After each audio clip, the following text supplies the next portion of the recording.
गौड़ देश में वर्धमान नाम का एक नगर था, जिसमें गुणशेखर नाम का राजा राज करता था। उसके अभयचंद नाम का दीवान था।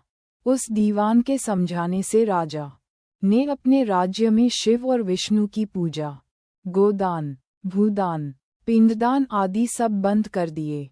नगर में डोंडी पिटवा दी कि जो कोई ये काम करेगा, उसका सब कुछ छीनकर उसे नगर से निकाल दिया जाएगा।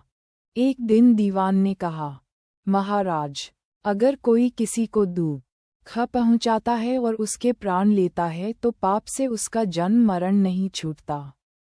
वह बार बार जन्म लेता और मरता है। इससे मनुष्य का जन्म पाकर धर्म बढ़ाना चाहिए। आदमी को हाथी से लेकर चींटी तक सबकी रक्षा करनी चाहिए। जो लोग दूसरों के दुख को नहीं समझते और उन्हें सताते हैं, उनकी इस पृथ्वी पर उम्र घटती जाती है और वे लूले लंगड़े, काने, बौने होकर जन्म लेते हैं। राजा ने कहा, ठीक है, अब दीवान जैसे कहता, राजा वैसे ही करता। दैवयोग से एक दिन राजा मर गया। उसकी जगह उसका बेटा धर्मराज गद्दी पर बैठा। एक दिन उसने किसी बात पर नाराज होकर दीवान को नगर से बाहर निकलवा दिया। कुछ दिन बाद एक बार वसंत ऋतु में वह इंदुलेखा, तारावली और मृगानक्वती, इन तीनों रानियों को लेकर बाग में गया। वहां जब उसने इंदुलेखा के बाल पकड़े तो उसके कान में लगा हुआ कमल उसकी जांघ पर गिर गया। कमल के गिरते ही उसकी जांघ में घाव हो गया और वह बेहोश हो गई। बहुत इलाज हुआ, तब वह ठीक हुई। इसके बाद एक दिन की बात की तारावली ऊपर खुले में सो रही थी। चांद निकला।